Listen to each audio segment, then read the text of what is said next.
100 backstroke, taking a look at Catherine Waibel here in lane 7 from our try meet yesterday, January 8th.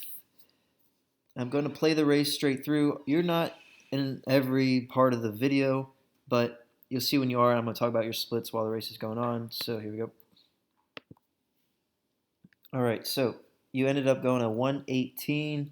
Your splits were 38.4 and 39.8. Ultimately, that's actually a really well split race from your first to second 50, less than a second and a half apart. So those are nice and close together.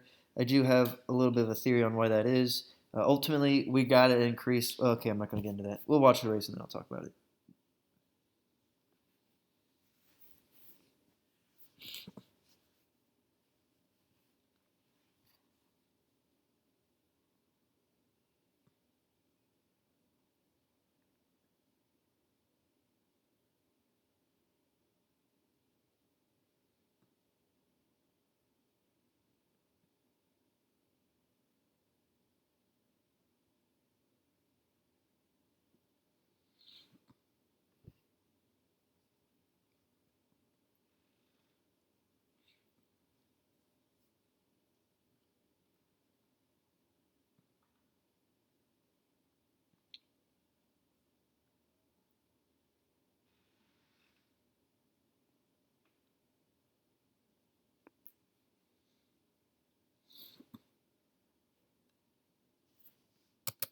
Okay, so back to the start here.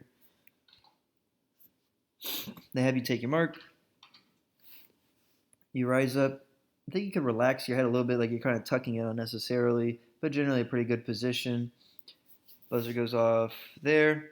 You throw back. You really do a nice job of arching your back, but what you need to do is rise up and out of the water so that your whole body does eventually come out of the water. You create your arch and enter, but it's not quite what it needs to be. Also notice that your hands are apart when they hit here. You really want to get those, they're entering streamline as you enter the water with your hands. Okay, now underwater, what you do is flutter kick, which is, I'm not like a huge fan of it. It has worked for some swimmers. If you really feel like this is more beneficial to your underwaters than dolphin kick, then so be it. However, if you're going to commit to doing that, it's got to be a very intense, hard, powerful kick. And here it's just kind of like a casual flutter kicking up to the surface, and then you break out. On the breakout, we need to make sure that our chin is more up and that your head is back. Right here, you're kind of almost sitting forward with your head. We got to be laying it out back so that our whole body's flat on top of the water. Um, so here you are. You start out at a decent tempo and intensity, but as the race goes on, you really start to fade. What I want you to think about moving forward, regardless if you swim backstroke or not at our championship season, for backstroke though, you want to establish your tempo for each length by the tempo you have the first 3 hand hits of the 25, of that 25. So you come off the wall, those first 3 strokes, the first 3 hand hits into the water, they need to be really high really high tempo because they're going to establish the tempo for the rest of your race, for the rest of that length rather. And so as the race is going on, you get a little tired, you're starting to fade the tempo, and you're not really coming out of the water just breaking out and spinning the wheels. Backstroke is a lot of legs and establishing the tempo. And your legs are kind of failing you here. I mean, they're present, they're kicking, but this is a sprint race. They don't look like they're participating in a sprint race.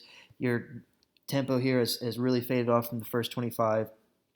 So we got to think about, really powerful kicks off the wall. If it's flutter kick or dolphin kick, it's got to be all out. It's got to be intense.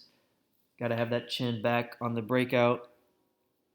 Increase the tempo with the arms by establishing their tempo on those first 3 hand hits off the wall, and then continue to drive the legs really strong throughout the entire race. All right, nice job, Kathy.